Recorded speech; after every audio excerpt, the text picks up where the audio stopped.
안녕하세요, 시청자 여러분. 오늘 여러분께 들려드릴 이야기는 바로 이렇습니다. 남편의 연봉은 4억 원. 하지만 그 돈은 전부 시어머니 통장으로 들어갑니다. 제가 병원비 1천만 원이 없어 수술을 못할 때 시어머니는 돈을 줄 수 없다고 했습니다. 저는 비웃으며 25억짜리 신혼집을 바로 팔아버리고 5식구 모두를 길거리로 내쫓았습니다. 지금부터 그 이야기를 시작합니다. 저는 서울 신세계 백화점, 명품관, 최고급 주얼리 매장의 대형 거울 앞에 멍하니 서 있었습니다. 따뜻한 노란색 조명이 제 목에 걸린 남양 진주 목걸이를 비추었고, 목걸이는 부드러우면서도 강렬한 빛을 뿜어내고 있었죠. 전문적인 미소를 띤 여직원은 제 기품이 이런 고급스러운 보석과 정말 잘 어울린다며 칭찬을 아끼지 않았습니다. 오늘은 시어머니 최 여사님의 환갑잔치가 얼마 남지 않아 조금 일찍 연차를 냈습니다. 어떤 선물을 드려야 도리를 다하는 것일까? 한 달 내내 고민했습니다. 저와 시어머니의 관계는 본래 겉으로는 평온해 보이지만 실은 살얼음판을 걷는 듯 위태로웠습니다. 제 이름은 김서연, 28살, 금융권 임원의 아내라는 타이틀을 달고 서울에서 가장 비싼 동네의 펜트하우스에 살고 있었지만 이 집안에서 제 위치에 대한 보이지 않는 불안감은 항상 마음 한구석에 자리 잡고 있었죠. 저는 이 300만 원짜리 진주 목걸이가 우리 관계의 다리가 되어 늘 저를 못마땅하게 여기시던 시어머니의 마음을 조금이라도 돌릴 수 있길 바랐습니다. 저는 직원에게 포장을 해달라는 의미로 가볍게 고개를 끄덕였습니다.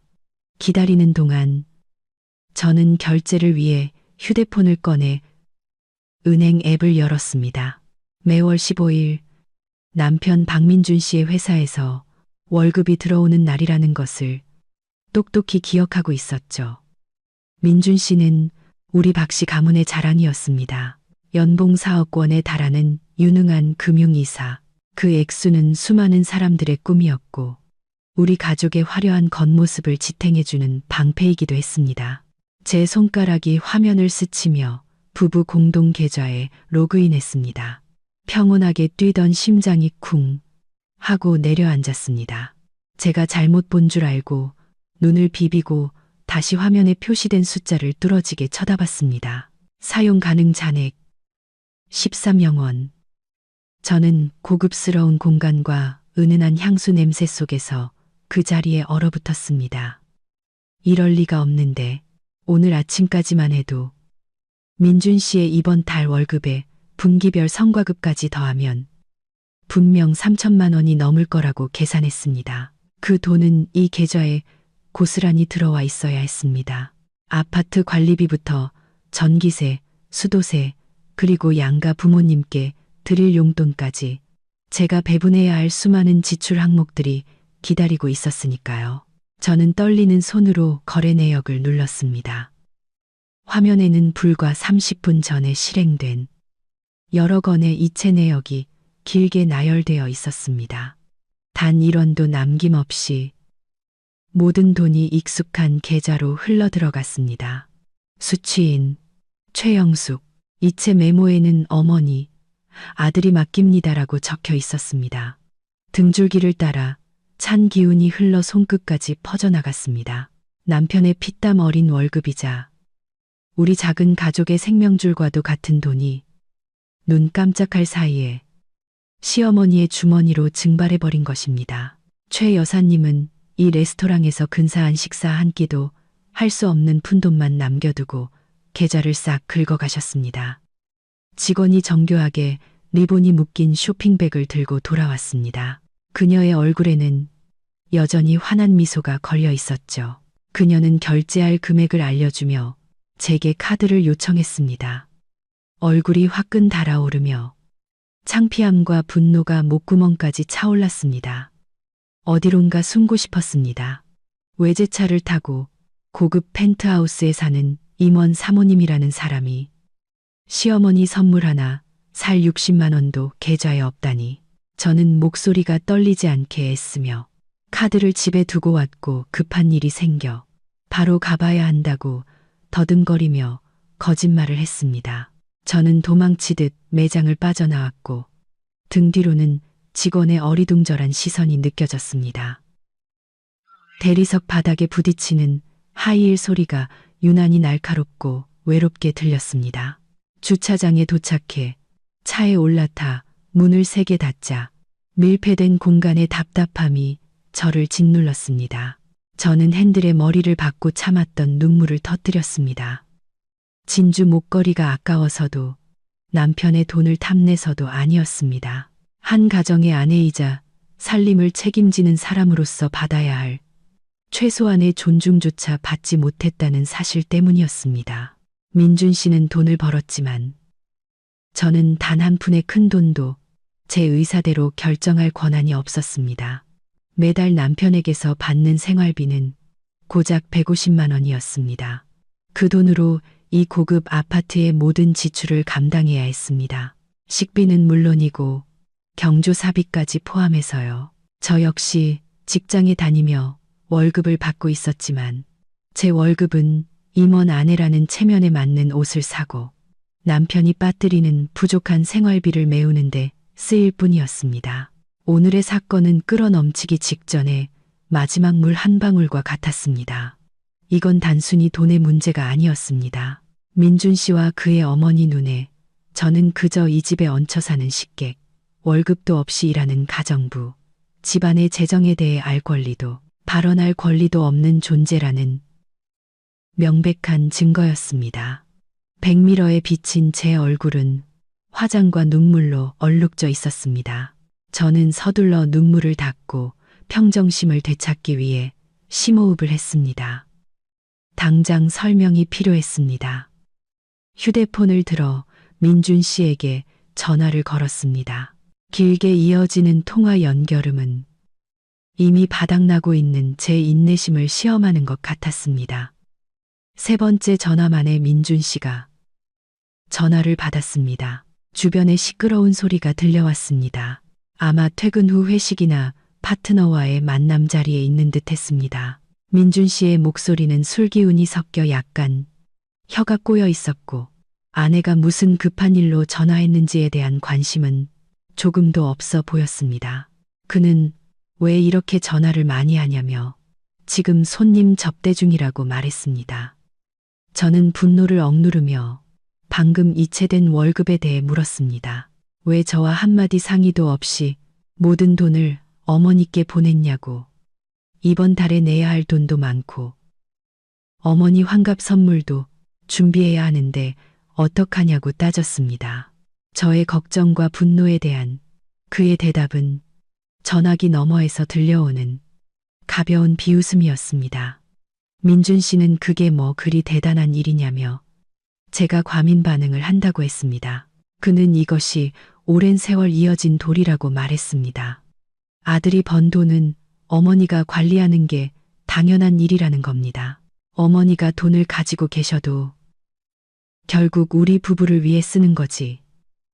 어디 낭비하시는 분도 아닌데 뭘 그리 걱정하냐고 했습니다. 그 말을 듣자니 목이 꽉 막히는 기분이었습니다. 부부가 함께 살면서 남편이 아내를 남처럼 여기는데 이게 무슨 도리란 말입니까? 돈 문제에 대해 숨기고 한마디 상의도 없이 처리해버리는 것이요. 저는 그에게 어머니 선물을 보러 갔었다고 말했습니다. 300만 원짜리 진주 목걸이를 사려고 했는데 카드에는 2만 원도 없었다고요. 이제 무슨 돈으로 선물을 사고 이번 달 전기세와 아파트 관리비는 어떻게 내냐고 물었습니다. 그가 주는 150만 원으로 이 아파트의 생활 수준을 감당할 수 있겠냐고요. 민준 씨는 한숨을 내쉬며 목소리는 짜증 섞이고 가부장적으로 변하기 시작했습니다. 그는 제가 여자면서 너무 계산적이고 입만 열면 돈 타령이라고 했습니다. 150만 원이면 제가 알뜰하게 살림만 잘하면 충분하고도 남는 돈이라고요. 선물에 대해서는 어머니는 그런 사치품은 필요 없으시다며 아주 간단하게 결론 내렸습니다. 제가 집에 가서 맛있는 밥 한 끼 차려드리는 것만으로도 어머니는 기뻐하실 거라고요. 심지어 제가 다른 임원 부인들의 사치스러운 소비 습관을 따라하려 한다며 제 분수를 알라고 질책했습니다. 민준 씨의 말은 제 얼굴에 찬물을 끼얹는 것과 같았습니다. 제가 사치를 부린다고요? 그와 결혼한 3년 동안 저는 그의 돈으로 명품 가방 하나 사본 적이 없었습니다. 제가 입는 옷, 제가 쓰는 화장품은 모두 제 월급으로 사서 그가 파티에 갈 때마다 체면을 세워주기 위한 것이었습니다. 그런데 이제 와서 저의 이런 노력을 계산적이라고 하고 제가 부모님께 효도하려는 마음을 사치라고 하다니요. 제가 더 말을 꺼내기도 전에 민준 씨가 말을 막았습니다. 그는 그만 얘기하고 지금 바쁘다고 했습니다. 오늘 저녁에는 집에 일찍 가서 삼계탕을 끓여 놓으라고 당부했습니다. 어머니께서 요즘 기력이 없으셔서 며느리가 직접 끓인 삼계탕을 드시고 싶어 하신다면서요. 그 말을 끝으로 그는 전화를 뚝 끊어버렸고 제게 남은 것은 끝없는 통화 종료음 뿐이었습니다. 저는 손에 힘이 빠져 휴대폰을 조수석에 떨어뜨렸습니다. 무력감이 저를 감쌌습니다. 남편의 눈에 제 역할은 그저 부엌에서 그의 어머니를 위해 삼계탕이나 끓이는 것에 불과했던 겁니다. 제가 짊어지고 있는 경제적 걱정과 삶의 압박감에 대해 그는 전혀 신경 쓰지 않았습니다. 저는 시동을 걸었습니다. 엔진 소리는 부드러웠지만 제 마음은 폭풍처럼 일렁였습니다. 저는 주차장을 빠져나와 퇴근 시간에 혼잡한 도시의 흐름에 합류했습니다. 가로등 불빛이 눈앞에서 번져갔습니다. 저는 스스로에게 물었습니다. 도대체 나는 무엇을 위해 이렇게 애쓰고 있는가? 행복한 가정을 위해서인가? 아니면 속은 텅 비었지만 겉만 화려한 껍데기를 위해서인가? 답은 아직 찾지 못했습니다. 하지만 한 가지 확실한 것은 오늘 저녁의 삼계탕은 제가 끓인 것 중 가장 쓴맛이 나는 삼계탕이 될 것이라는 점이었습니다. 저는 엑셀을 밟았고 차는 쏜살같이 달려나갔습니다. 명목상으로는 보금자리지만 실제로는 제 젊음과 자유를 가둔 황금 세장과 다름없는 그 펜트하우스를 향해서요. 집에 도착했을 때는 이미 어둑어둑해진 뒤였습니다. 초고층 빌딩의 꼭대기에 위치한 넓은 펜트하우스에서는 도시의 화려한 야경이 한눈에 내려다 보였습니다. 네오클래식 스타일로 장식된 거실은 고급스러웠지만 차갑게 느껴졌습니다. 최 여사님은 소파에 앉아 TV를 보고 계셨습니다. 제가 돌아온 것을 보시고는 힐끗 쳐다보더니 제 인사에 대꾸도 없이 다시 고개를 돌렸습니다. 저는 조용히 부엌으로 들어가 실내복으로 갈아입고 저녁 식사를 준비하기 시작했습니다. 한약재를 넣고 끓인 삼계탕 냄새가 향긋하게 피어올랐지만 이 집안의 숨막히는 분위기를 몰아내지는 못했습니다. 민준 씨는 아직 돌아오지 않았습니다. 아마 친구들이나 사업 파트너와 2차, 3차를 가고 있겠죠. 저녁상이 차려지고 식탁에는 저와 시어머니 단둘만이 앉았습니다. 최 여사님은 식탁에 앉아 닭고기 한 점을 집어 입에 넣고는 마치 상품을 감정하듯 천천히 씹었습니다. 그녀는 입맛을 다시며 오늘 국이 좀 싱겁다며 다음에는 간을 좀 더 진하게 하라고 말했습니다. 저는 그러겠다고 대충 대답하고는 용기를 내어 낮에 있었던 돈 문제에 대해 입을 열었습니다. 저는 밥그릇을 내려놓고 최 여사님을 똑바로 쳐다보며 최대한 차분하게 말했습니다. 어머님께 민준 씨가 월급과 성과급 전부를 어머님 계좌로 이체한 것에 대해 말씀드렸습니다. 이번 달에는 관리비부터 차량 유지비, 그리고 어머님 환갑 잔치 준비 비용까지 지출할 곳이 많다고 설명했습니다. 제가 집안일을 원활하게 처리할 수 있도록 공동계좌로 일부 금액을 다시 이체해 주셨으면 한다고 부탁드렸습니다. 최 여사님은 젓가락을 그릇에 세게 내려놓았고 조용한 공간의 날카로운 소리가 울려 퍼졌습니다. 그녀는 날카로운 눈빛으로 저를 쳐다보며 도톰한 입술을 비꼬듯 올렸습니다. 그녀는 제가 정말 분수도 모른다며 항상 남편 주머니 사정만 살핀다고 비난했습니다. 남자는 밖에서 힘들게 돈을 벌고 여자는 집에서 살림이나 잘하면 됐지. 재정 관리까지 하려드냐고 말했습니다.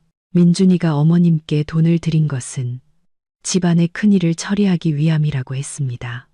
제게 돈을 주면 분명 친정에 가져다 주거나 낭비할 것이라고요. 그 말을 듣자 얼굴에 피가 쏠리는 기분이었습니다. 저는 분노를 억누르며 저도 직장에 다니고 월급을 받는다고 설명했습니다. 친정에는 단 한 푼도 가져간 적이 없다고요. 시골에 계신 부모님은 연금도 있으시고 집도 있으셔서 제 도움이 필요 없으시다고 했습니다. 제가 돈을 관리하려는 것은 단지 이 집안을 잘 꾸리고 어머님과 남편이 다른 사람들 앞에서 체면을 세울 수 있도록 하기 위함이라고요. 최 여사님은 제 말을 가로막으며 손을 저었습니다. 그녀는 변명하지 말라고 했습니다. 며느리의 분수는 분수를 지키는 것이라고요. 어머님이 돈을 관리하는 것은 우리 미래를 위한 것이라고 했습니다. 나중에 아이가 생기면 그 돈은 손주를 위한 저축이 될 거라고요. 그녀는 또한 이 집안의 결정권은 자신과 민준 씨에게 있다고 강조했습니다. 저는 단지 실행하는 사람일 뿐이라고요. 민준 씨가 매달 주는 150만 원. 만약 제가 그 돈으로 살림을 꾸리지 못한다면 그건 제가 서투르기 때문이지 누구 탓도 아니라고 했습니다. 그 말을 마치고 그녀는 밥을 남긴 채 방으로 들어가 문을 닫아버렸습니다. 나무 문이 쾅 닫히는 소리는 대화를 시도하려는 저의 모든 노력에 마침표를 찍는 것 같았습니다. 저는 차갑게 식어버린 음식이 가득한 식탁 옆에 멍하니 앉아 있었습니다. 고독감이 제 영혼을 잠식했습니다. 이 호화로운 집을 둘러보았습니다. 값비싼 가구 하나하나, 예술적인 그림들, 모든 것이 낯설게만 느껴졌습니다. 저는 깨달았습니다. 저는 한 달에 150만 원을 받고 이 두 모자를 돌보고 사회적으로 그들의 체면을 세워주는 고급 가사도우미와 다를 바 없다는 것을요. 정작 제 자신의 가정에서는 어떤 발언권도 없었습니다. 시골에 계신 부모님이 떠올랐습니다. 순박하고 착하신 농부이신 부모님은 항상 제게 효도하고 인내하며 가정을 평화롭게 지켜야 한다고 가르치셨습니다. 하지만 저의 인내는 그들에게 나약함과 어리석음으로 비춰지는 것 같았습니다. 저는 좋은 아내, 효심 깊은 며느리가 되기 위해 최선을 다했지만 돌아온 것은 경멸과 냉대뿐이었습니다. 저는 일어나 설거지를 했습니다. 싱크대에서 흐르는 물소리가 어찌나 슬프게 들리던지요. 곱고 부드러웠던 제 손은 이제 설거지 세제와 화학약품 때문에 거칠어지기 시작했습니다. 그날 밤 저는 뒤척이며 잠을 이루지 못했습니다. 민준 씨는 새벽 2시에 술에 취해 비틀거리며 집에 돌아왔습니다. 그는 침대에 오르자마자 코를 골며 잠들었고 생각에 잠겨 눈이 쎄해진 채 옆에 누워있는 아내에게는 조금의 관심도 없었습니다. 저는 그를 등지고 누웠습니다. 눈물이 베개를 적셨습니다. 이 결혼이 과연 무슨 의미가 있을까? 그리고 이 집에서 이방인처럼 살아가는 이 상황을 언제까지 견뎌야 할까? 돈 문제로 다툰 지 사흘이 지나도 집안의 공기는 여전히 납처럼 무거웠습니다. 저는 권태로움을 잊기 위해 일에 몰두했습니다. 대형 패션 회사의 마케팅 팀장으로서 제 업무 스트레스는 결코 작지 않았습니다. 게다가 지금은 새로운 컬렉션을 론칭하는 시즌이었습니다. 아이디어 구상부터 화보 촬영, 이벤트 기획까지 동분서주해야 했습니다. 아침 일찍 출근하고 밤늦게 퇴근하며 시어머니와 숨막히는 저녁 식사를 피하려 애썼습니다. 아마도 과도한 생각과 불규칙한 식사 때문이었는지 제 건강에 적신호가 켜지기 시작했습니다. 오른쪽 복부의 둔한 통증이 점점 더 자주 나타났습니다. 하지만 저는 스트레스성 위염이겠거니 대수롭지 않게 여기고 진통제 몇 알로 대충 넘겼습니다.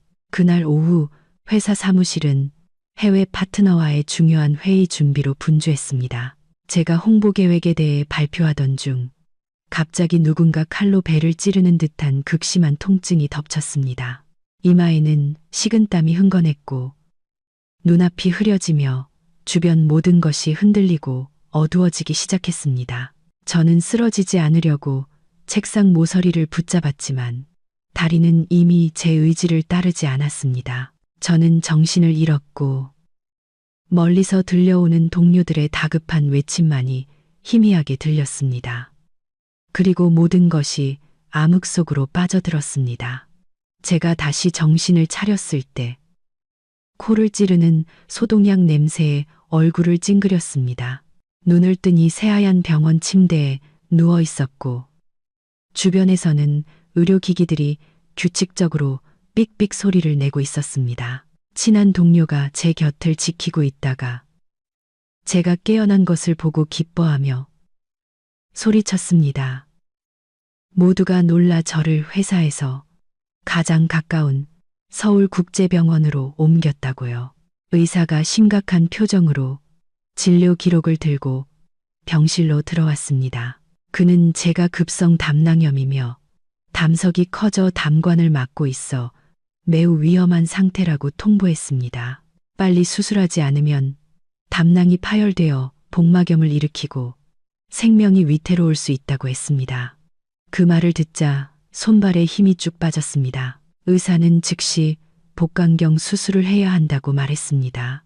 이 국제병원에서의 수술비, 병실료, 약값 등을 모두 합하면 약 1억만 원 정도가 예상된다고 했습니다.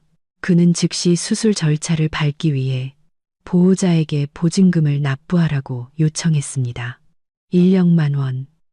그 숫자가 제 머릿속을 맴돌았습니다. 민준 씨의 수입으로는 이 돈은 아무것도 아니었습니다. 그의 한 달 월급의 3분의 1에 불과했으니까요. 하지만 공동 계좌는 텅 비었고 제 개인 계좌에는 비상금으로 모아둔 몇백만 원 밖에 없는 지금 그 숫자는 거대하게 느껴졌습니다. 저는 떨리는 손으로 동료에게 가방에서 휴대폰을 꺼내달라고 부탁했습니다. 민준 씨에게 전화해야 했습니다. 생사가 걸린 이 순간 남편은 제가 기댈 수 있는 유일한 사람이었습니다. 그가 아무리 무심했더라도 아내의 목숨 앞에서는 돈을 아끼지 않을 것이라고 믿고 싶었습니다. 저는 기도하는 마음으로 번호를 눌렀습니다. 하지만 이 전화가 우리 부부의 모든 정을 끊어버리고 제 인생을 바꿀 결심을 하게 만드는 마지막 칼날이 될 줄은 꿈에도 몰랐습니다. 전화벨이 2번 울리고 나서야 민준 씨가 전화를 받았습니다. 그의 목소리는 업무 시간에 방해받아 짜증이 난 듯했습니다. 저는 쥐어짜는 듯한 통증을 참으며 약한 목소리로 그에게 말했습니다. 나 지금 병원이야. 의사 선생님이 급성 담낭염이라고. 빨리 수술해야 한대. 비용이 1억만 원 정도 나온다는데 지금 바로 와줄 수 있어? 전화기 저편은 몇 초간 침묵이 흘렀습니다. 그리고 들려온 민준 씨의 목소리는 제가 기대했던 걱정이나 놀라움이 아니었습니다.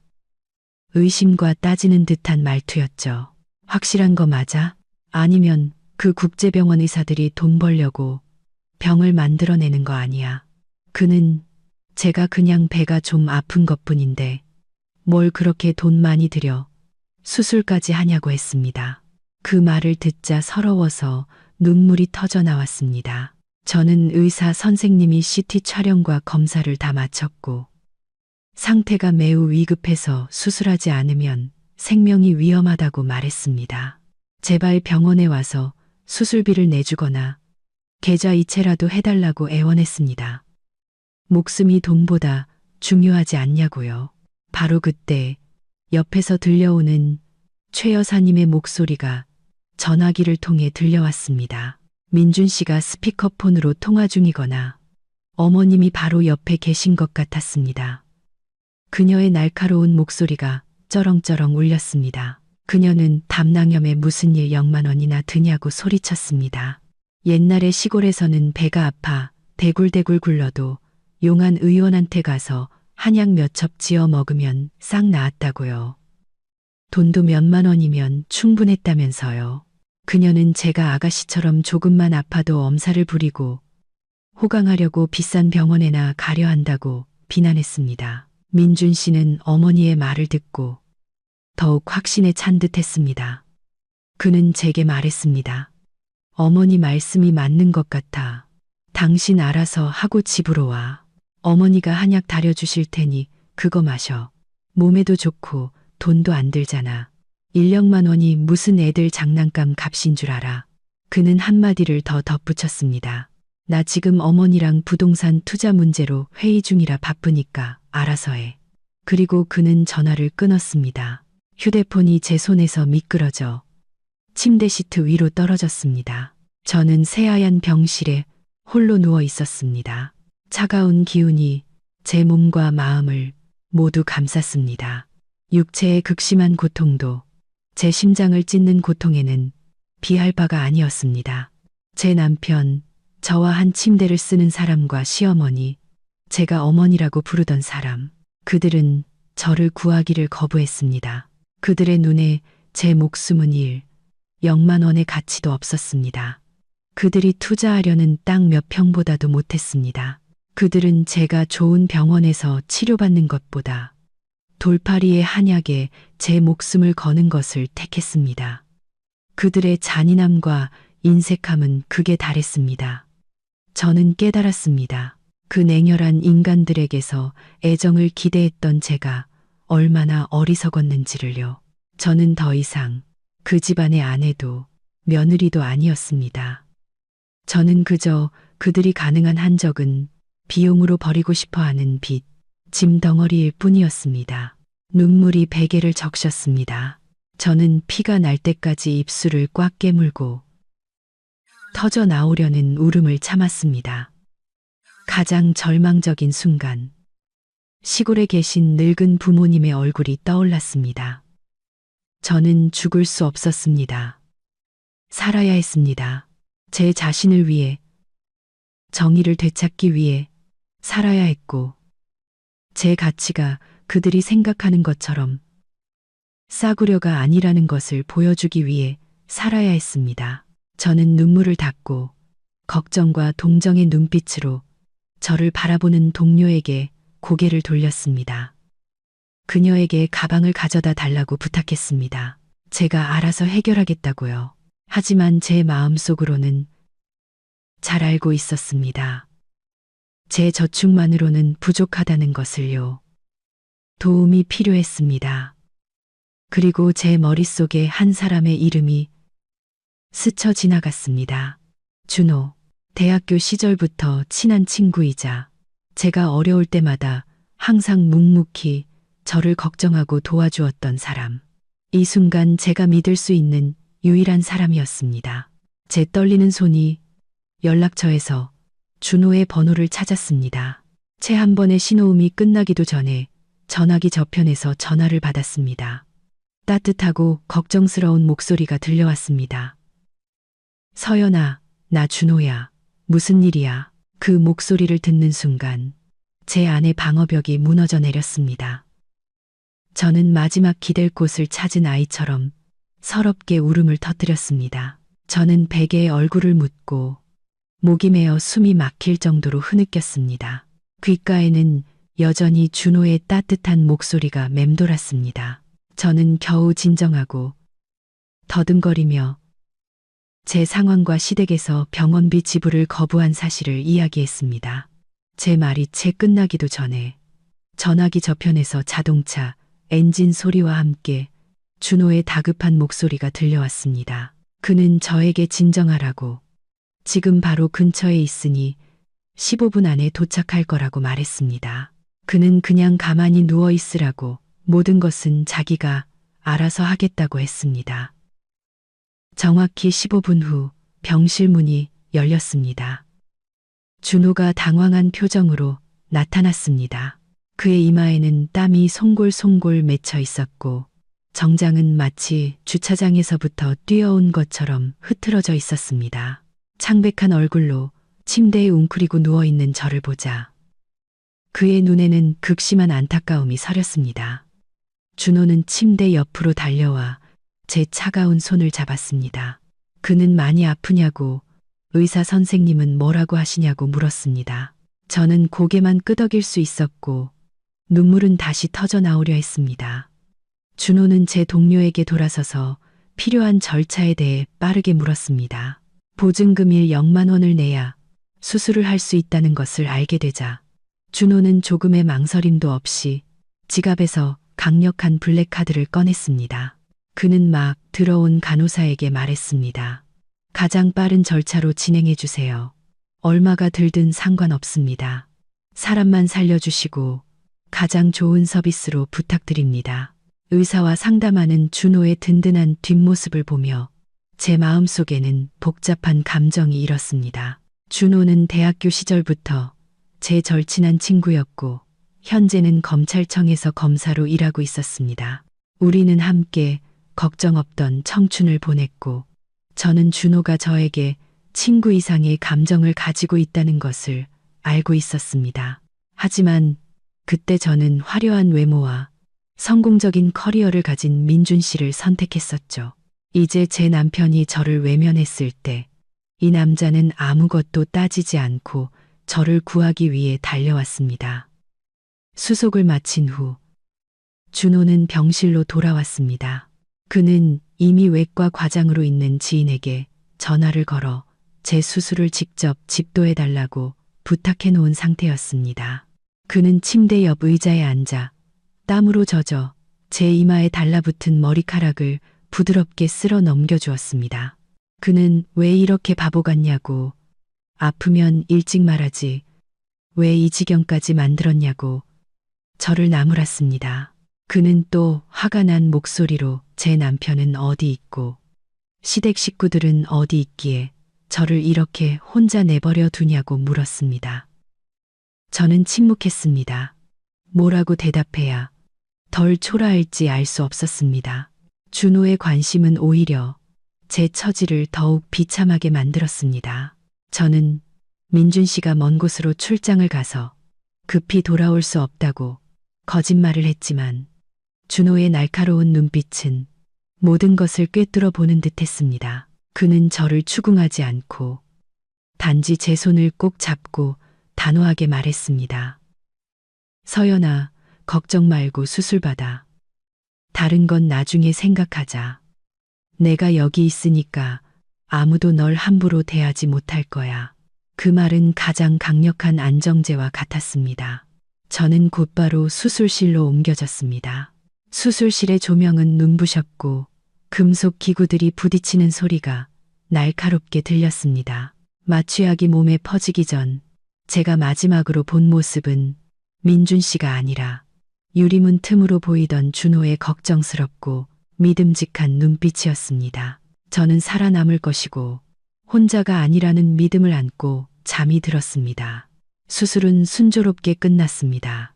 제가 회복실에서 깨어났을 때는 이미 밤이 깊었습니다. 준호는 여전히 침대 옆에 앉아 있었습니다. 손에는 책을 들고 있었지만 그의 시선은 제게 고정되어 있었습니다. 제가 몸을 뒤척이는 것을 보자 그는 서둘러 따뜻한 물을 따라 숟가락으로 조금씩 제 입에 넣어 주었습니다. 그의 다정함에 저는 감동하여 목이 메었습니다. 제가 그에게 식사는 했냐고 묻자 그는 활짝 웃으며 제가 깨어난 것을 보니 배가 부르다고 말했습니다.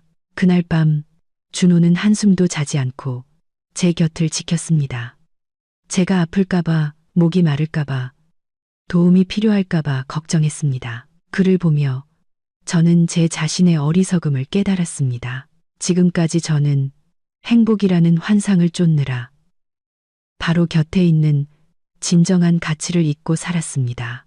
오늘의 병원비 일 0만 원은 제 목숨을 구했을 뿐만 아니라 제 인생에 대한 깨달음을 사게 해준 대가였습니다. 수술 후 3일이 지나자 제 건강은 점차 회복되었습니다.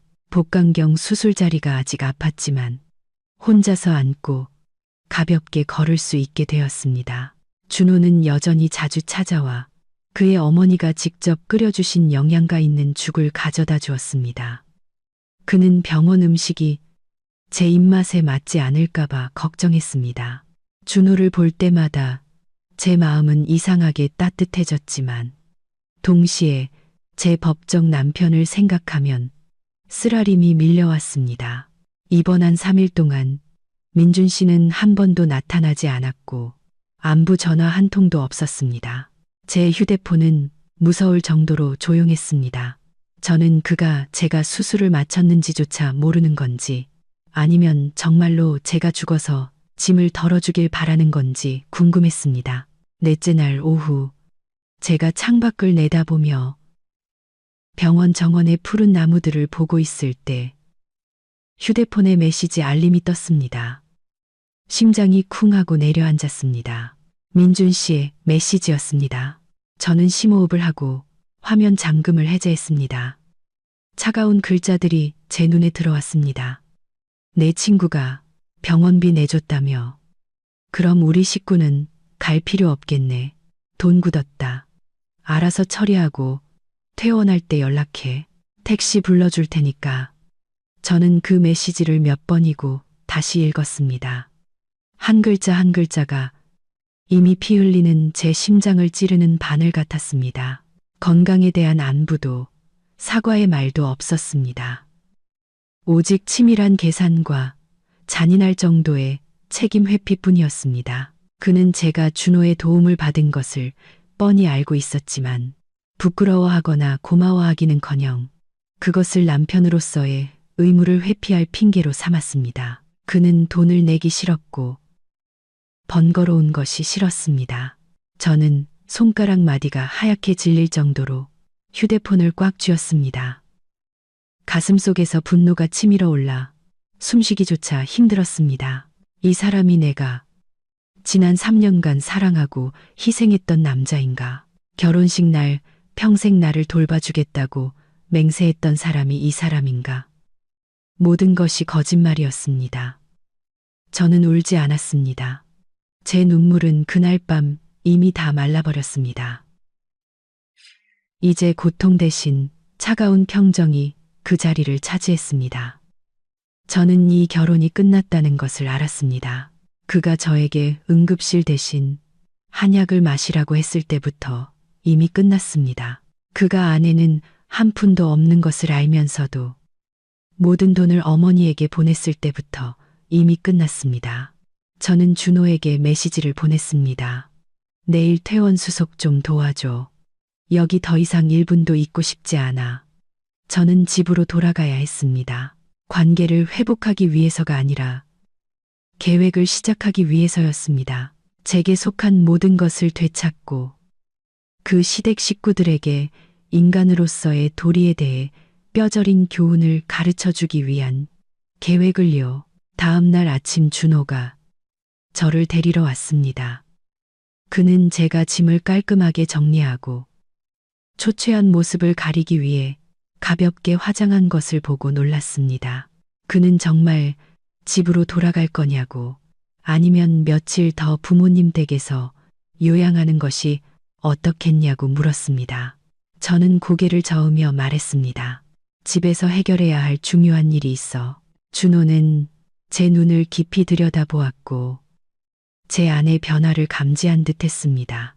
그는 더 이상 묻지 않고 조용히 제 짐을 들어 차로 옮겨주었습니다.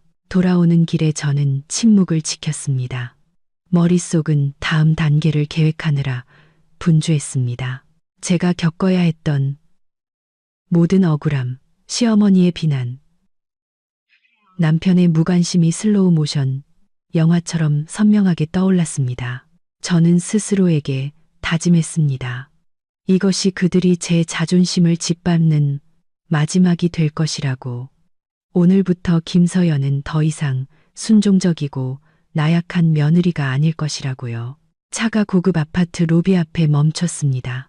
저는 준호에게 고마움을 표하고 시골에 계신 부모님께는 이 일을 비밀로 해달라고 부탁했습니다.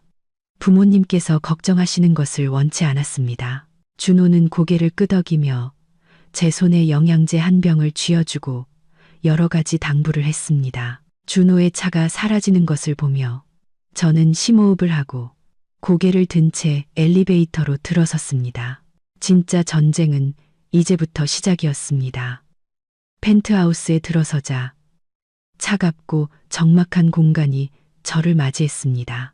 최 여사님은 거실에서 해바라기 씨를 까먹으며 TV를 보고 있었고 윤이 나는 마룻바닥에는 껍질이 어지럽게 흩어져 있었습니다. 제가 돌아온 것을 보고도 그녀는 놀라거나 기뻐하는 기색 없이 힐끗 쳐다보더니 무심하게 한마디 던졌습니다. 어이구, 병원에서 죽은 줄 알았네. 돌아왔으면 집 청소나 좀 하지. 네가 며칠 없었다고 집이 돼지우리 같잖니. 저는 그녀 발밑에 해바라기 씨 껍질과 부엌 싱크대에 쌓인 더러운 그릇들을 보았습니다. 분명 그녀는 하루 종일 집에 있었지만 손 하나 까딱하지 않고 모든 것을 벌주듯 저에게 남겨두었습니다. 제 수술 부위는 아직도 둔하게 아팠습니다. 의사는 무리한 활동을 하지 말라고 했지만 말해봤자 그녀가 신경 쓰지 않을 것을 알았습니다. 저는 대꾸하지 않고 조용히 짐을 내려놓고 청소를 시작했습니다. 저는 천천히 모든 것을 관찰하며 일했습니다. 최 여사님은 제 침묵을 보고 만족스러운 표정을 지으며 제가 이번 일을 통해 겁을 먹었다고 생각하는 듯 했습니다. 그녀는 계속해서 TV를 보며 유치한 코미디 프로그램에 소리내어 웃었습니다. 부부 침실을 정리하다가 옷장이 뒤죽박죽이 된 것을 발견했습니다.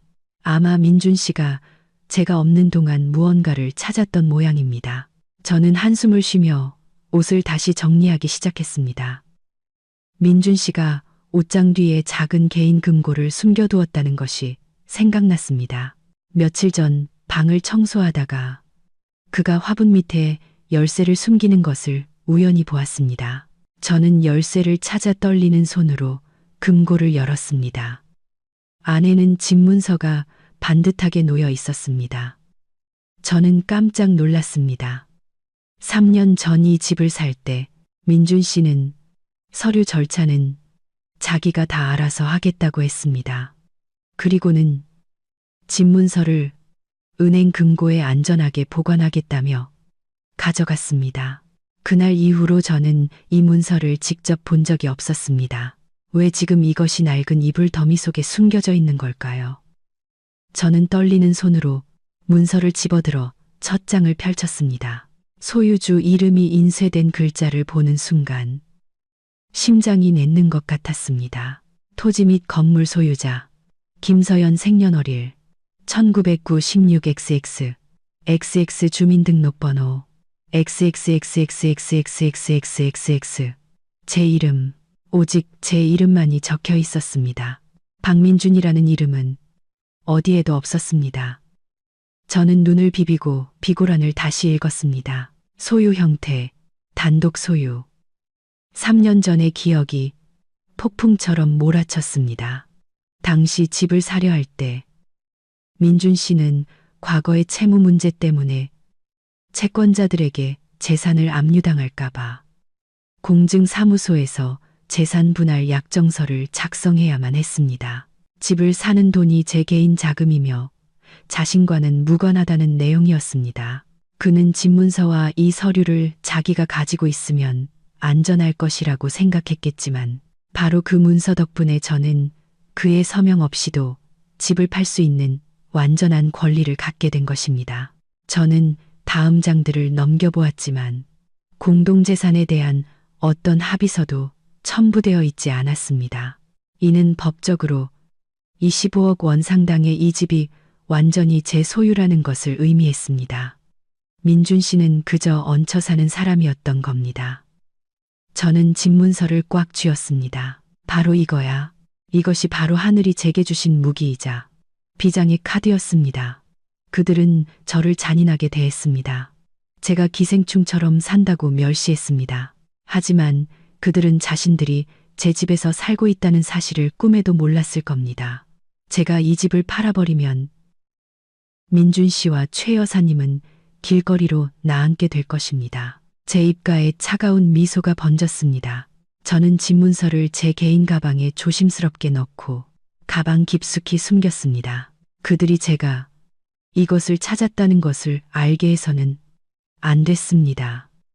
100% 확신을 갖기 위해 법적으로 다시 한번 확인해야 했습니다. 하지만 그 전에 제 복수 계획을 뒷받침할 민준 씨의 재정적 배신에 대한 더 많은 증거가 필요했습니다. 집문서의 발견은 제게 보이지 않는 힘을 불어넣어 주었습니다. 육체의 고통은 사라지고 사냥감의 치명적인 약점을 발견한 사냥꾼의 흥분이 그 자리를 대신했습니다. 저는 평소처럼 집안일을 계속했지만 제 모든 감각은 그 어느 때보다 날카로워졌습니다. 다음 날 민준 씨는 평소처럼 출근했고 최 여사님은 동네 노인회 사람들과 절에 갈 약속이 있었습니다. 그녀는 아침 일찍 일어나 화려하게 화장을 하고 진한 향수를 뿌린 뒤 저에게 택시를 부르라고 재촉했습니다. 그녀가 신나서 떠나는 모습을 보며 저는 안도의 한숨을 내쉬었습니다. 이제 몇 시간 동안 이 집은 완전히 제 것이었습니다. 저는 현관문을 잠그고 민준 씨의 서재로 직행했습니다. 이곳은 집안의 불가침 영역으로 여겨지는 곳이었습니다. 민준 씨는 항상 중요한 회사 자료가 많다며 제가 어지럽힐까봐 이곳 청소를 금지했습니다. 이전에는 그 말을 따랐지만 이제는 달랐습니다. 방 안에는 차가운 담배 냄새가 배어 있었습니다. 책상 위에는 서류들이 어지럽게 널려 있었습니다. 저는 책상 서랍을 뒤지기 시작했습니다. 대부분은 업무 자료, 계약서, 회사 재무 보고서였습니다. 특별한 것은 없었습니다. 저는 벽에 붙어 있는 큰 책장으로 방향을 틀었습니다. 두꺼운 경제 서적들 뒤에 잠겨 있는 작은 수납 공간을 발견했습니다. 주위를 둘러보며 민준 씨의 습관을 떠올렸습니다. 그는 방구석 화분 밑에 예비 열쇠를 숨겨두곤 했습니다. 저는 화분을 들어 올렸습니다. 예상대로 작은 구리 열쇠가 그곳에 있었습니다. 저는 열쇠를 자물쇠에 넣었습니다. 딸깍하는 소리가 경쾌하게 울렸습니다. 수납장 문이 열렸습니다. 안에는 철제 상자와 검은색 가죽 표지의 수첩이 있었습니다. 사업가들이 흔히 사용하는 고급 수첩이었죠. 저는 수첩을 열었습니다. 첫 몇 장에는 출장 일정과 거래처 목록이 적혀 있었습니다. 하지만 뒤로 넘길수록 내용은 흥미로워졌습니다. 이것은 민준 씨의 개인 지출과 비밀 투자 내역을 기록한 장부였습니다. 저는 그의 단정한 필체에 시선을 고정했습니다.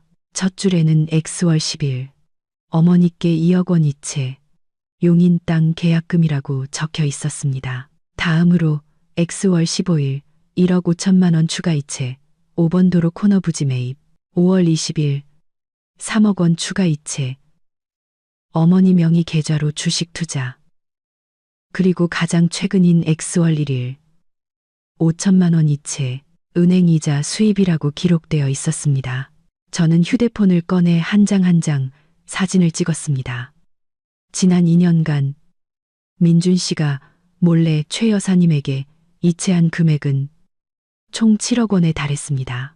이것은 모두 혼인 기간 중에 형성된 재산으로 법적으로는 공동 재산이었습니다. 그런데 그는 이 모든 것을 어머니 명의로 빼돌려 그녀의 개인 재산으로 만들었던 것입니다. 이혼하게 되면 제게 단 한 푼도 나눠주지 않기 위해서요. 읽을수록 이 남자의 치밀함에 역겨움을 느꼈습니다. 그는 아내에게 인색했을 뿐만 아니라 자신의 퇴로까지 미리 마련해 두고 아내를 꼭두각시로 만들었습니다. 제가 시장에서 한 푼이라도 아끼려고 애쓸 때 그는 어머니 명의의 투자에 수억 원을 쏟아붓고 있었습니다. 저는 옆에 있는 철제 상자를 열었습니다. 안에는 토지계약금 영수증, 입금 확인증 등이 있었고 모든 서류의 명의는 최영숙이었습니다. 저는 이 모든 것을 증거로 사진 찍었습니다. 이것은 민준 씨가 공동재산을 빼돌렸다는 사실을 법정에서 부인할 수 없게 만들 증거가 될 것입니다. 증거를 모두 수집한 후 저는 모든 것을 원래대로 조심스럽게 정리하고 수납장을 잠근 뒤 열쇠를 다시 화분 밑에 두었습니다. 휴대폰을 다시 확인하고 모든 사진을 클라우드에 백업한 뒤 비밀 이메일 계정으로 사본을 보냈습니다. 저는 서재를 나오며 심장은 여전히 두근거렸지만 마음은 통쾌함으로 가득 찼습니다. 저는 이제 칼과 방패를 모두 손에 넣었습니다. 집문서는 공격을 위한 날카로운 칼이었고 이 증거들은 제 권리를 지키기 위한 견고한 방패였습니다. 이제 이 무기들을 가장 효과적으로 사용할 방법을 조언해줄 전문가가 필요했습니다. 저는 작은 골목에 숨겨진 조용한 카페에서 김 변호사님을 만났습니다. 김 변호사님은 준호의 친한 친구로 복잡한 재산 분쟁을 전문으로 하는 이혼 전문 변호사였습니다.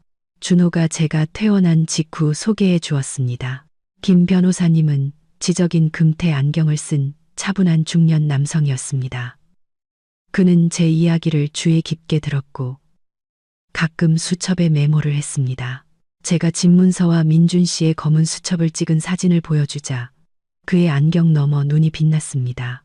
그는 제 휴대폰을 들고 집문서 사진을 확대하여 모든 세부 사항을 꼼꼼히 살폈습니다.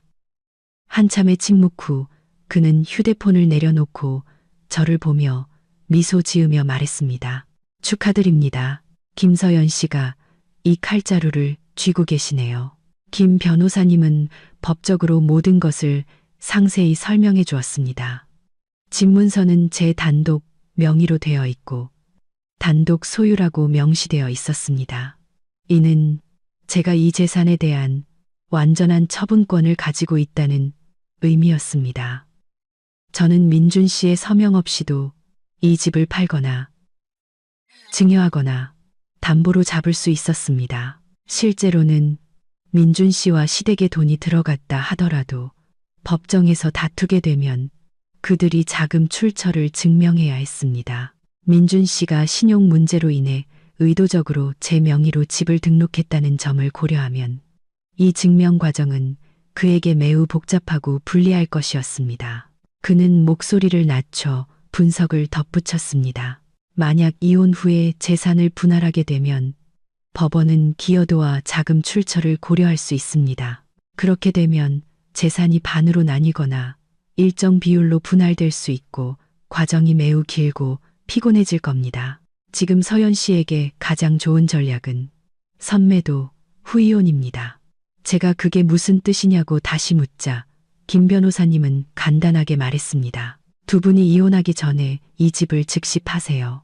서류상 서연 씨 단독 소유이기 때문에 민준 씨 없이도 법무사 사무실에 가서 혼자 매매 계약을 체결할 수 있습니다. 돈이 서연 씨 통장으로 들어오면 그건 현금이 됩니다. 그때 이혼 소송을 제기하는 겁니다. 법정에 섰을 때는 집은 이미 사라졌고 재산은 현금화된 상태일 겁니다. 만약 민준 씨가 돈을 돌려달라고 한다면 그는 돈을 되찾기 위해 별도의 민사소송을 제기해야 합니다. 그런데 민사소송이 얼마나 오래 걸리는지는 아시죠? 몇 년이 걸릴지도 모릅니다. 게다가 서연 씨는 그가 어머니에게 7억 원을 빼돌렸다는 증거를 가지고 있습니다. 이것이 협상의 무기가 될 겁니다. 서연 씨는 민준 씨에게 이렇게 말할 수 있습니다. 당신은 7억을 빼돌렸고 나는 집을 팔아 25억을 가졌다. 당신이 집 문제로 나를 고소한다면 나는 당신과 당신 어머니를 공동재산 횡령으로 고소하겠다고요.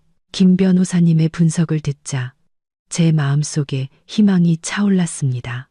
대담하지만 완전히 실행 가능한 계획이었습니다. 먼저 집을 팔고 그 후에 이혼한다. 고정 자산을 현금으로 바꿔 제가 통제하고 어디든 가져갈 수 있는 상태로 만드는 것이었습니다.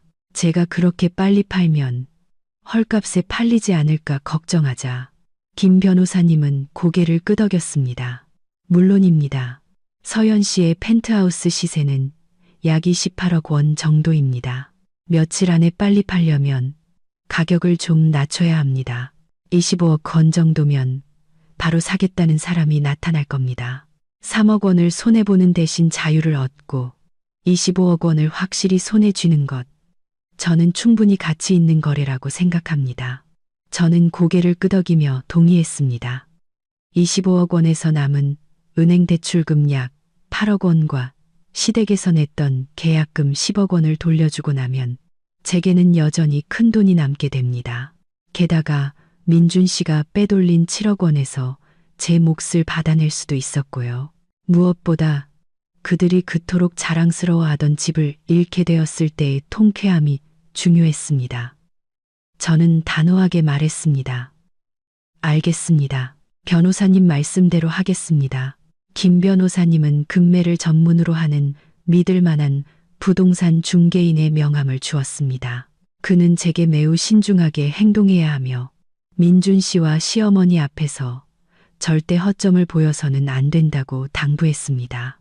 그들이 경계심을 풀도록 잘못을 뉘우치고 순종하는 아내 역할을 연기해야 한다고 했습니다.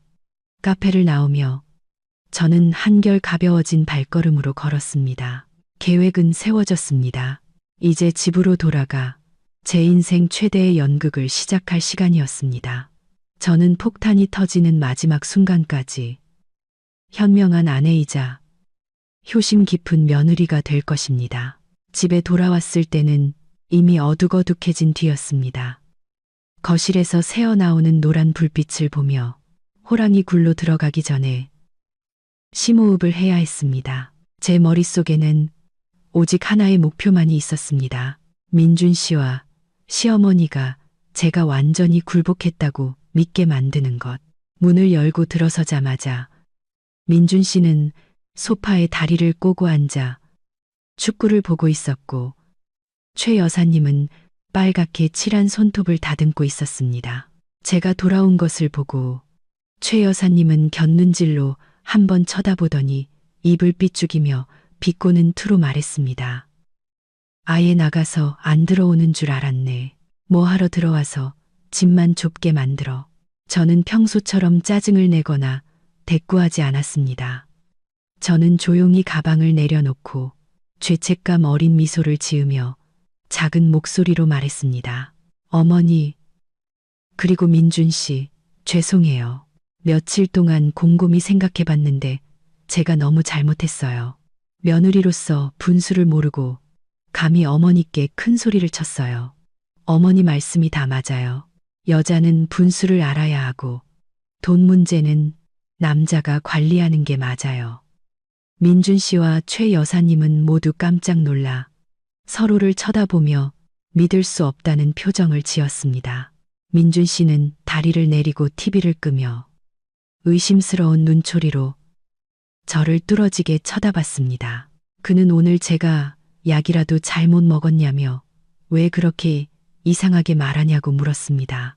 저는 다가가서 최 여사님께 오렌지 주스 한 잔을 따라드리며 여전히 작은 목소리로 말했습니다. 진심이에요. 며칠 병원에 누워 있으면서 깨달았어요. 아플 때는 가족이 최고더라고요. 앞으로는 어머니와 오빠 말씀 잘 듣고 아무것도 요구하지 않을게요. 집안일이랑 식사 준비에만 집중해서 오빠가 마음 편히 일할 수 있도록 할게요. 최 여사님은 오렌지 주스를 한 모금 마시더니 만족스러운 미소를 지었습니다. 그녀는 그렇게 생각하니 다행이라고 말했습니다. 뉘우치는 사람에게는 더 이상 뭐라고 하지 않겠다며 제가 분수만 잘 지키면 된다고 했습니다. 그녀는 곧 있을 자신의 환갑 잔치를 잊지 말라며 친척들 앞에서 체면 구기지 않게 잘 준비하라고 넌지시 상기시켰습니다. 저는 알겠다고 연신 대답하며 모든 것을 잘 준비하겠다고 약속했습니다. 민준 씨의 경계심 어린 눈빛이 조금 누그러진 것을 느꼈습니다. 그는 제 어깨를 두드리며 제가 그렇게 깨달으니 기쁘다고 말했습니다. 부부가 화목하면 모든 일이 잘 풀릴 거라고요. 그는 저에게 들어가서 쉬고 내일 아침 일찍 일어나 어머니가 좋아하시는 소고기 쌀국수를 끓이라고 했습니다. 저는 침실로 들어가 문을 닫고 안도의 한숨을 내쉬었습니다. 첫 번째 연극은 성공적으로 막을 내렸습니다. 저의 가짜 순종은 그들 모자의 자만심을 정확히 파고들었습니다. 그들은 제가 자신들의 냉담함과 재정적 권력에 굴복했다고 생각했습니다. 하지만 그들은 이 순한 양이 등 뒤에 숨긴 칼을 갈고 있다는 사실을 꿈에도 몰랐을 겁니다. 그날 밤 저는 민준 씨 옆에 누워 그의 규칙적인 코골이를 들으며 차가운 마음을 다잡았습니다. 저는 앞으로 며칠 동안 어떤 허점도 보이지 않고 완벽하게 연기해야 한다고 다짐했습니다. 그들이 조금이라도 방심하는 순간 저는 재산을 처분하고 그들에게 치명적인 일격을 가할 것입니다. 그 주말 우리는 시댁 사촌 동생인 미나의 약혼식에 참석했습니다. 미나는 민준 씨 이모의 귀한 딸로 최 여사님이 항상 입에 침이 마르도록 칭찬하던 똑똑하고 돈 많은 남편을 잘 고른 아이였습니다. 파티는 고급 레스토랑에서 열렸고 하객들은 화려한 옷차림으로 가득했습니다. 저는 차분한 크림색 드레스를 입고 가벼운 화장을 한 채 민준 씨와 최 여사님 곁에 섰습니다. 파티 내내 저는 현명한 며느리 역할을 충실히 수행했습니다. 시어머니를 따라다니며 물을 따라드리고 음식을 집어드리며 친척들에게 웃으며 인사했습니다. 최 여사님은 매우 만족스러워 보였고 가는 곳마다 사람들에게 자기 며느리가 요즘 아주 착해지고 분수를 알게 되었다고 자랑했습니다. 모두가 식탁에 둘러앉아 있을 때 민준 씨의 이모가 예비사위가 가져온 예물에 대해 자랑하기 시작했습니다. 그녀는 예비사위가 미나에게 1억 원 상당의 다이아몬드 주얼리 세트를 선물했다고 말했습니다. 모두가 감탄하며 최 여사님에게도 훌륭한 아들과 예쁜 며느리가 있으니 사촌 동생을 위한 결혼 선물도 평범하지 않을 것이라고 추켜 세웠습니다. 사람들의 칭찬에 한껏 들뜬 최 여사님은 허영심이 발동했습니다. 그녀는 저를 돌아보며 모든 하객 앞에서 큰 소리로 선언했습니다. 당연하지. 우리 민준이랑 서연이는 집안의 맞이이고 또 큰 회사 이사인데 미나를 위한 선물이 적을 수 없지. 그녀는 제게 명령하듯 말했습니다.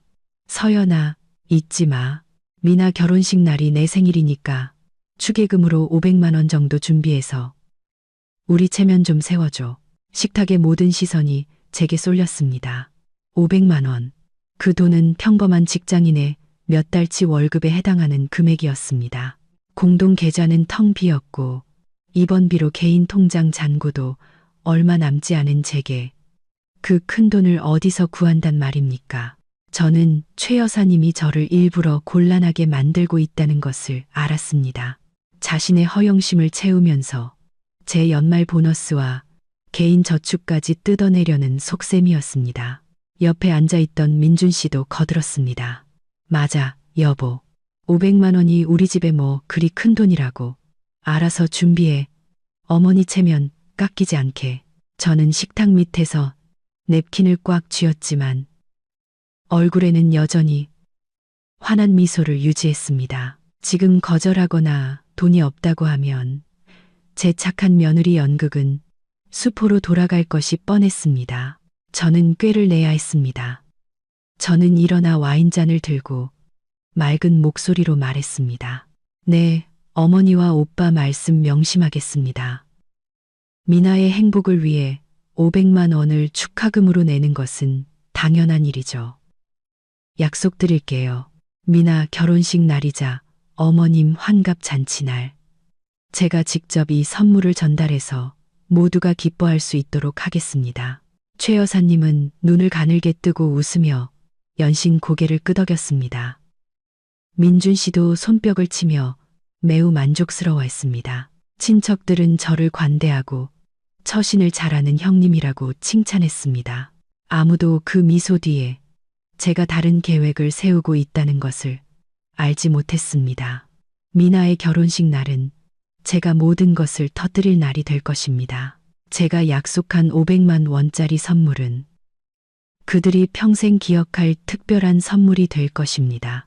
그들이 애써 쌓아 올린 허영심의 붕괴로 값을 치르게 될 선물 말입니다. 약혼식 이후 민준 씨와 최 여사님은 저의 변화를 완전히 믿게 되었습니다. 그들은 제가 완전히 굴복했고 돈으로 그들의 환심을 사려 한다고 생각했습니다. 제가 순종적이 되자 그들의 탐욕은 다시 고개를 들었습니다. 어느 날 저녁 식사 후 민준 씨가 저를 거실로 불렀습니다. 최 여사님도 그곳에 앉아 마치 중요한 협상을 기다리는 듯 엄숙한 표정을 짓고 있었습니다. 민준 씨는 본론으로 들어갔습니다. 당신이 요즘 집안일을 잘 챙기는 것 같아 기뻐. 하지만 재정을 효율적으로 관리하고 큰 돈을 모으기 위해서 어머니와 내가 상의했는데 이번 달부터 당신 월급 카드도 어머니께 맡기는 게 좋겠어. 어머니가 집안 전체 지출을 관리해 주실 거야. 필요한 게 있으면 어머니께 말씀드리면 되니까 당신은 골치 아프게 계산할 필요도 없고. 그들의 뻔뻔함에 웃음이 터져 나올 뻔했습니다. 제 월급이 민준 씨만큼 많지는 않지만 그것은 제가 피땀 흘려 번 돈이었고 저의 마지막 재정적 자유였습니다. 그런데 그들은 그것마저 빼앗으려 했습니다. 저를 완전히 빈털터리로 만들어 나물 한 단, 생선 한 마리를 살 때도 손을 벌리게 만들 셈이었습니다. 저는 끓어오르는 경멸감을 억누르고 잠시 생각하는 척 고개를 숙였습니다. 즉시 거절하면 그들이 의심할 것을 알았습니다. 집을 팔 때까지 시간을 벌어야 했습니다. 저는 순종적인 눈빛으로 민준 씨를 바라보며 말했습니다. 오빠 말이 맞는 것 같아요. 제가 돈을 가지고 있으면 낭비하기 쉬우니 어머니가 관리해 주시는 게 제일 좋죠. 그런데 제가 이번 달에 친구 사업 자금으로 돈을 좀 빌려주기로 약속했어요. 그리고 저희 회사는 월급이 말일에 나오거든요. 이번 달 말에 월급 받으면 친구 빚부터 갚고 그 다음에 카드를 어머니께 드려도 될까요? 최 여사님은 며느리의 월급 카드까지 손에 넣게 되었다는 생각에 눈이 반짝였습니다. 그녀는 즉시 동의했습니다. 약속만 지키면 된다고요. 그녀는 또 훈계하듯 덧붙였습니다. 내가 돈을 관리하는 건 다 너희 부부를 위한 거지. 늙은 내가 돈 욕심이 있어서 그러겠니? 민준 씨도 만족스러운 표정이었습니다. 그는 저를 완전히 통제했다고 생각했습니다. 그는 제 어깨를 두드리며 착하다고 칭찬하고는 다시 어머니와 땅 사는 이야기를 시작했습니다. 저는 방으로 돌아와 속으로 비웃었습니다. 제 월급 카드를 원한다고? 좋아요. 월말까지 기다려 보시지. 그때 그들이 받게 될 것은 월급 카드가 아니라 소장과 집에서 나가라는 명령일 테니까요. 그들의 끝없는 탐욕은 제 계획을 순조롭게 실행할 수 있게 해주는 가장 큰 약점이었습니다. 저는 그들에게 달콤한 미끼를 던졌고 그들은 그 안에 날카로운 낚싯바늘이 숨겨져 있다는 사실도 모른 채 맛있게 삼키고 있었습니다. 시간이 흘러 부동산 중개인과 약속한 날이 다가왔습니다. 폭풍이 닥치기 전에 중요하고 개인적인 물건들을 신속하고 비밀리에 정리해야 했습니다. 저는 민준 씨가 술에 취해 죽은 듯이 잠든 밤을 이용해 행동에 옮겼습니다. 저는 결혼식 날 친정 부모님께서 주신 모든 예물과 금부치들을 조용히 챙겼습니다. 이 물건들은 민준 씨가 절대 손대지 않는 옷장 바닥에 비밀 공간에 조심스럽게 숨겨두었습니다. 저는 또한 신분증, 졸업장, 보험 증서와 같은 중요한 서류들과 제 개인적인 추억이 담긴 앨범들도 모두 챙겼습니다. 모든 것을 기부할 헌 옷 상자처럼 위장한 작은 종이 상자에 조심스럽게 포장했습니다. 최 여사님이 의심할까봐 한 번에 너무 많이 가져가지는 않았습니다. 매일 아침 출근할 때마다 저는 시골에 있는 동료에게 줄 헌 옷이라고 거짓말하며 작은 가방 하나씩을 들고 나갔습니다. 저는 이 모든 것을 준호의 집에 맡겼습니다. 준호는 저를 위해 자신의 아파트에 있는 빈 방 하나를 내주었습니다.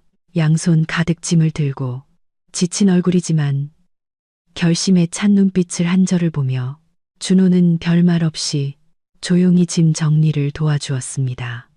그는 제가 극도의 스트레스를 겪고 있다는 것을 이해했습니다. 어느 날 밤 저는 다시 민준 씨의 서재에 몰래 들어갔습니다. 이번에는 증거를 찾기 위해서가 아니라 그가 보관하고 있는 제 관련 서류들을 되찾기 위해서였습니다. 저는 주민등록등본과 혼인관계 증명서 원본을 찾아냈습니다. 그것들을 가지고 나오고 대신 진짜처럼 보이는 컬러 복사본을 그 자리에 두었습니다. 이혼 수속과 집 매매 절차를 위해서는 원본이 필요했습니다. 사흘 밤낮으로 제 방은 중요한 개인 물품들이 거의 다 비워졌습니다. 남은 것은 매일 입는 옷 몇 벌과 다 써가는 저렴한 화장품 몇 개뿐이었습니다.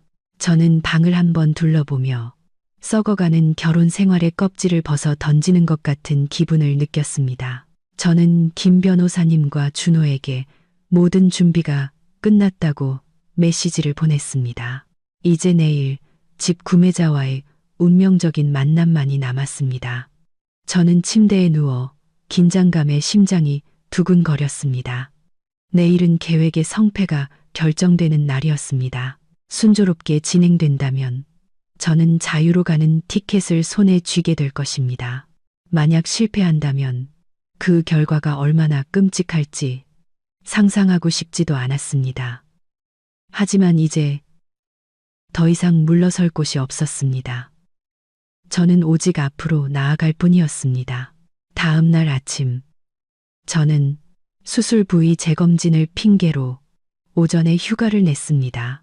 꼼꼼하게 화장을 하고 단정한 오피스룩을 입고 집문서와 신분증이 든 가방을 든 채 최대한 자신감 있는 태도로 집을 나섰습니다. 중개인과 약속한 법무사 사무실로 향했습니다. 집을 사려는 사람은 유명한 부동산 재벌로 곧 결혼할 아들을 위해 이 펜트하우스를 사려고 했습니다. 그는 성격이 시원시원하고 빠른 거래를 원했기 때문에 중개인이 시세보다 3억이나 싼 25억 원의 매물을 제안하자 즉시 만나기로 동의했습니다. 저를 만나고 그는 제가 이렇게 젊은 나이에 큰 자산을 소유하고 있다는 사실에 조금 놀란 듯 했습니다. 저는 개인 사업 자금 마련과 해외 이주 준비로 급하게 돈이 필요해서 빨리 팔고 싶다고 차분하게 설명했습니다. 또한 법적인 문제를 걱정하지 않도록 제 혼인 상태와 집문서가 제 단독 명의라는 사실도 솔직하게 밝혔습니다. 김 변호사님도 그 자리에 함께하여 계약서 검토를 도와주었습니다. 모든 절차는 놀라울 정도로 신속하게 진행되었습니다. 구매자는 집문서를 꼼꼼히 확인하고 등기 정보를 확인한 후 즉시 계약금 10억 원을 입금하는 데 동의했습니다. 나머지 15억 원은 구청에서 소유권 이전 등기 절차를 마친 직후에 지급하기로 했습니다. 구매자는 매매 계약서에 서명한 후 법무사 사무실에서 바로 집값의 95%를 지불하는 데 동의했습니다. 나머지 5%는 새로운 등기 권리증이 발급될 때 지불하기로 했습니다. 제게는 95%의 돈을 손에 쥐고 공증된 계약서를 갖는 것만으로도 민준 씨가 집을 완전히 잃게 하기에 충분했습니다. 저는 서류를 인계하고 나머지 잔금을 받기 위해 법무사 사무실에 한 번 더 방문하기만 하면 됐습니다. 저는 수술 후 건강검진을 핑계로 다시 휴가를 냈습니다. 이번에는 그 어느 때보다 들뜬 마음으로 약속 장소로 향했습니다. 구매자는 이미 기다리고 있었습니다. 현금 가방과 이체 명령서가 완벽하게 준비되어 있었습니다. 마지막 서류에 서명한 후 제 휴대폰이 다시 한번 울렸습니다. 다음 15억 원이 제 계좌로 입금되었습니다. 총 25억 원이 제 손에 들어왔습니다. 계약금을 받은 직후 바로 상환한 은행 대출금 8억 원을 제외하고 저는 현재 17억 원의 현금을 보유하게 되었습니다. 저는 통장 잔고를 보며 어깨를 짓누르던 모든 짐이 사라지는 것을 느꼈습니다. 저는 재정적으로 안전해졌습니다. 이제 혼인 관계의 법적 문제를 해결할 시간이었습니다. 저는 가방에서 김 변호사님이 미리 작성해준 이혼 소장을 꺼냈습니다. 소장에는 이혼 사유를 화해할 수 없는 갈등으로 명시했고 재산 분할에 대해서는 쌍방 합의로 기재하여 법원의 개입을 요청하지 않았습니다. 집은 이미 팔린 제 개인 재산이었고 돈은 제 주머니에 있었기 때문에 법적으로는 민준 씨와 다툴 만한 큰 재산이 없었습니다. 그가 어머니에게 빼돌린 7억 원에 대해서는 만약 그가 이혼에 순순히 동의하지 않을 경우 그를 압박할 증거로 사용할 것이었습니다. 저는 이혼 소장에 제 이름을 서명했습니다. 필체는 단호하고 힘찼습니다. 저는 이 소장을 두꺼운 서류철에 끼웠습니다. 그 안에는 민준 씨의 은행 거래 내역 사본, 비밀 장부를 찍은 사진, 그리고 가장 중요한 방금 완료된 주택 매매 계약서 사본이 함께 있었습니다. 이 모든 것이 오늘 밤 파티에서 최 여사님과 민준 씨에게 제가 선사할 특별한 선물이 될 것입니다. 저는 그들이 이 선물을 받았을 때의 얼굴을 상상하며 말로 표현할 수 없는 통쾌함을 느꼈습니다. 법무사 사무실을 떠나 저는 준호에게 전화를 걸었습니다. 오늘 밤 파티가 끝난 후 저를 데리러 와달라고 부탁했습니다. 저는 그날 밤 바로 떠나 다시는 그 집에 돌아가지 않을 것이었습니다. 준호는 저를 보호하기 위해 파티에 함께 가야 하는 것이 아니냐고 걱정스럽게 물었습니다. 저는 이것은 저만의 원한이라며 거절했습니다. 제 손으로 직접 끝내고 싶었습니다. 그들 앞에 서서 고개를 들고 김서연이 만만한 사람이 아니라는 것을 알려주고 싶었습니다. 집에 돌아왔을 때는 이미 해가 지고 있었고 민준 씨가 아직 퇴근하지 않아 집은 조용했습니다. 저는 이 시간을 이용해 계획의 마지막 단계를 실행했습니다. 집안을 한번 둘러보며 남은 개인 물품이 없는지 확인했습니다. 제 옷장은 텅 비었고 현장을 위장하기 위해 일부러 남겨둔 낡은 옷 몇 벌만 남아 있었습니다. 화장대에도 거의 다 쓴 스킨 로션 몇 개뿐이었습니다. 저는 침실로 들어가 벽에 걸린 대형 결혼 사진을 바라보았습니다. 사진 속의 저와 민준 씨는 행복하게 웃으며 손을 잡고 있었습니다. 3년 전 저는 그 미소를 100년애로의 약속을 믿었습니다.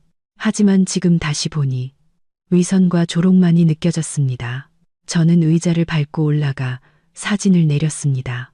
뒷면을 돌려 커터칼로 사진을 갈기갈기 찢어버리고 텅 빈 나무 액자만 남겼습니다. 저는 그 텅 빈 액자를 민준 씨의 베개 옆에 두었습니다. 이것이 오늘 밤 모든 것이 밝혀진 후 그가 방으로 돌아와 처음 보게 될 작별 인사가 될 것입니다. 다음으로 저는 부엌으로 들어가 냉장고를 열고 민준 씨가 특별한 날을 위해 아껴두었던 비싼 와인 한 병을 꺼냈습니다. 저는 코르크를 따고 모든 와인을 싱크대에 쏟아부었습니다. 핏빛처럼 붉은 와인이 흘러내리며 이 결혼 생활의 쓰라린 기억들을 씻어내는 것 같았습니다. 저는 빈 병을 식탁 위에 올려두고 옆에는 급하게 쓴 작은 메모지를 남겼습니다. 좋은 술은 자격 있는 사람을 위한 것. 안타깝게도 당신은 아니네. 모든 것을 마친 후 저는 깨끗하게 샤워하고 제 돈으로 새로 산 강렬한 붉은색 이브닝 드레스로 갈아입었습니다. 강인함과 재생의 붉은색, 그리고 위험을 경고하는 색깔이었습니다. 저는 화려하게 화장을 했습니다. 짙은 붉은 립스틱을 바르고 매혹적인 향수를 뿌렸습니다. 거울 속에 제 자신을 보니 완전히 다른 여자가 서 있었습니다. 더 이상 밥 짓고 살림 걱정에 지친 초라한 아내가 아니었습니다.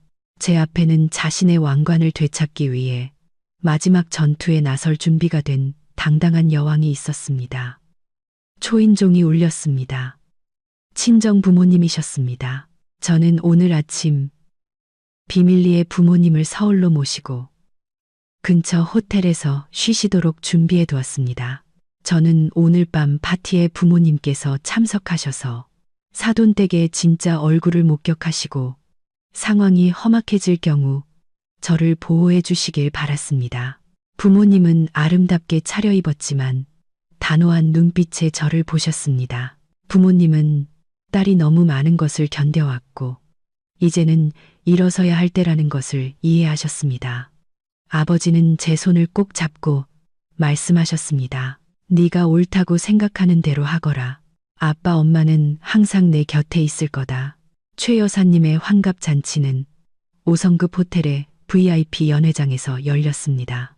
민준 씨는 친척과 사업 파트너들에게 과시하기 위해 이 파티에 큰 돈을 썼습니다. 하객들로 연회장은 가득 찼고 모두가 고급스러운 옷차림에 선물들이 테이블 위에 산더미처럼 쌓여 있었습니다. 최 여사님은 금실로 수놓은 붉은 벨벳 한복을 입고 목에는 가짜 진주 목걸이를 걸고 있었습니다. 제가 진짜를 사주지 않았으니까요. 손에는 금팔찌를 가득 차고 환하게 웃으며 돌아다녔습니다. 그녀는 민준 씨를 데리고 사람들에게 소개하며 아들이 얼마나 유능하고 효심이 깊은지 입이 마르도록 칭찬했습니다. 저와 부모님이 도착한 것을 보고도 그녀는 가볍게 고개만 끄덕이고는 다시 부유한 친구들과의 대화로 돌아갔습니다. 저는 부모님을 가족석으로 안내하고 민준 씨와 최 여사님 맞은편에 앉았습니다. 파티 내내 저는 조용히 관찰하며 가끔 물만 한 모금씩 마셨습니다. 민준 씨는 저의 화려한 아름다움과 평소와 다른 차가운 태도에 약간 당황한 듯 했지만 술을 따르느라 바빠 자세히 신경 쓰지 못했습니다. 행사의 가장 중요한 순서가 되자 사회자가 최 여사님을 무대 위로 모시고 자식들의 축하와 선물을 받는 시간을 가졌습니다. 최 여사님은 무대 중앙에 서서 환한 얼굴로 긴 감사 연설을 시작했습니다. 그녀는 저를 언급하는 것을 잊지 않았습니다. 오늘 우리 며느리가 저를 위해 500만 원짜리 특별한 선물을 준비했다고 합니다. 며느님을 무대로 모시겠습니다. 모든 하객들이 박수를 쳤고 모든 시선이 제게 쏠렸습니다. 저는 일어나서 아름다운 붉은 벨벳으로 포장된 선물 상자를 들고 천천히 무대로 걸어 올라갔습니다. 스포트라이트가 저를 비추자 저의 당당하고 차가운 모습이 더욱 돋보였습니다. 저는 최 여사님과 마주서서 날카로운 미소를 지었습니다. 저는 마이크를 잡고 크고 분명한 목소리로 말했습니다. 어머님, 그리고 모든 친척분들과 하객 여러분, 오늘 어머님의 기쁜 날 만수무강하시기를 기원합니다. 어머님과 민준 씨가 이 500만 원짜리 선물을 얼마나 기대하셨는지 잘 압니다. 하지만 돈은 쓰면 사라지지만 진실만이 가장 가치 있는 선물이라고 생각합니다. 그래서 저는 어머님께 이 선물을 드립니다. 마음에 드시길 바랍니다. 말을 마친 후 저는 벨벳 상자를 최 여사님께 건넸습니다. 그녀는 안쪽에 두툼한 돈다발이나 통장이 들어있을 것이라 생각하며 신나서 상자를 열었습니다. 하지만 상자 뚜껑이 열리는 순간 그녀의 얼굴에서 미소가 사라지고 극도의 충격으로 바뀌었습니다. 상자 안에는 돈이 아니라 서류 뭉치가 들어 있었습니다. 그녀는 떨리는 손으로 맨 위에 서류를 집어들고 읽었습니다. 이혼 소장. 그녀는 고개를 들어 저를 쳐다보며 말을 잇지 못하고 더듬거렸습니다. 민준 씨는 어머니의 표정이 변하는 것을 보고 급히 무대로 달려와 서류 뭉치를 빼앗았습니다. 그는 서류를 훑어보더니 분노로 얼굴이 붉어졌습니다. 그는 마이크에 대고 소리쳤습니다. 너 지금 무슨 미친 짓이야? 어머니 잔치를 망치려는 거야? 저는 침착하게 마이크를 다시 잡고 객석을 향해 똑똑히 말했습니다. 저는 잔치를 망치는 게 아닙니다. 제 자신을 위한 정의를 되찾고 있을 뿐입니다. 민준 씨, 그리고 어머님, 아래에 있는 서류들도 자세히 보세요. 민준 씨가 혼인 기간 중 공동재산 7억 원을 빼돌려 어머니 명의로 이전했다는 증거입니다. 제가 아파서 수술비 0만 원이 필요했을 때 당신들은 돈이 아까워 저를 집에 가서 한약이나 먹고 죽으라고 내버려뒀죠. 객석 전체가 경악하며 웅성거리기 시작했습니다. 수군거리는 소리가 여기저기서 터져 나왔습니다.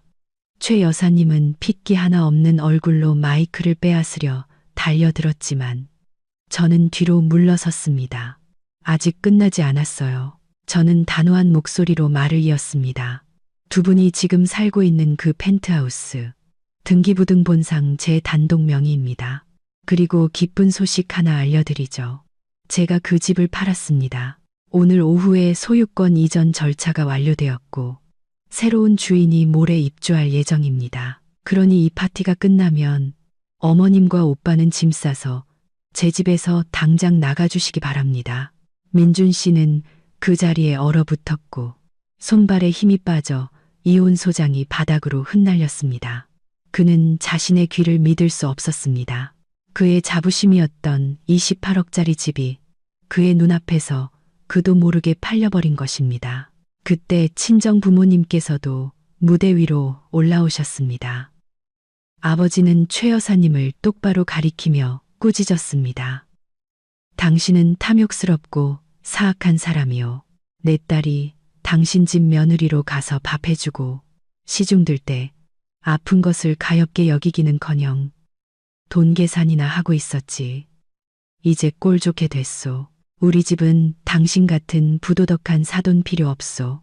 딸아, 아빠 엄마랑 집에 가자. 저는 무대 중앙에서 동상처럼 굳어버린 민준 씨와 최 여사님을 바라보았습니다. 주변에서는 하객들의 경멸과 조롱의 눈빛이 쏟아지고 있었습니다. 통쾌함이 제 마음속에서 솟구쳤습니다. 제가 이겼습니다. 저는 마이크를 바닥에 내던졌고 날카로운 소음이 울려 퍼졌습니다. 그리고 부모님과 함께 뒤돌아서서 걸어 나왔습니다. 등 뒤로는 전 남편 가족의 혼란과 굴욕만이 남았습니다. 호텔을 나서자 시원한 밤바람이 제 붉은 드레스를 휘날렸습니다. 준호가 익숙한 차와 함께 문 앞에서 기다리고 있었습니다. 부모님과 함께 환한 얼굴로 나오는 저를 보고 그는 제가 해냈다는 것을 알았습니다.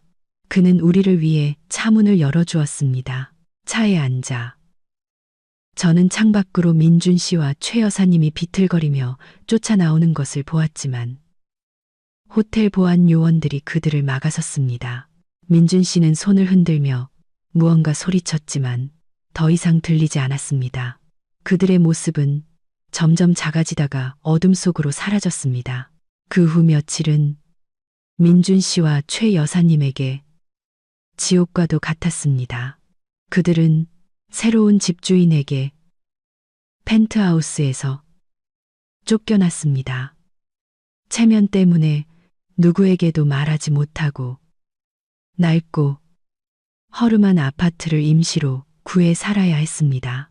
민준 씨는 미친 듯이 제게 전화를 걸고 메시지를 보내며 돌아와 달라고 애원하다가 다시 고소하겠다고 협박했습니다. 하지만 김 변호사님이 저를 대신해 그와 마주했습니다. 재산 은닉에 대한 명백한 증거와 집이 제 단독 소유였다는 사실 앞에서 민준 씨는 소송에서 이길 수 없다는 것을 깨달았습니다. 결국 그는 재산 횡령으로 역고소당하는 것을 피하고 어머니 명의로 빼돌린 부동산이라도 지키기 위해 이혼 서류에 서명할 수밖에 없었습니다. 저는 집을 판 돈의 일부를 부모님께 노후 자금으로 드렸습니다. 남은 돈으로는 더 공부하고 제 꿈이었던 작은 패션 브랜드를 론칭하는데 투자했습니다. 또한 일부를 떼어 과거에 저처럼 어려운 처지에 놓인 여성들을 돕기 위한 자선기금을 설립했습니다. 1년 후 저는 민준 씨가 주식 투자 손실을 메우기 위해 회사 공금을 횡령한 사실이 드러나 해고당했다는 소식을 들었습니다.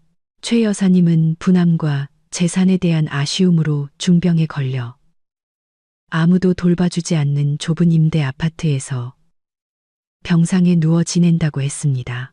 그 소식을 들었을 때 제 마음에는 더 이상 원한이나 통쾌함이 남아있지 않았습니다. 그들은 자신들의 탐욕과 잔인함에 대한 대가를 치른 것입니다. 그리고 저는 제 패션 브랜드를 발전시키기 위해 해외 연수를 떠나기 위해 공항에 서 있었습니다. 준호가 제 곁에서 손을 꼭 잡고 있었습니다. 그는 지난 1년 동안 저를 기다려 주었고 그의 진심과 따뜻함으로 제 마음의 상처를 인내심 있게 치유해 주었습니다. 저는 준호를 보며 미소 지었습니다. 가자, 오빠. 미래가 우리를 기다리고 있어.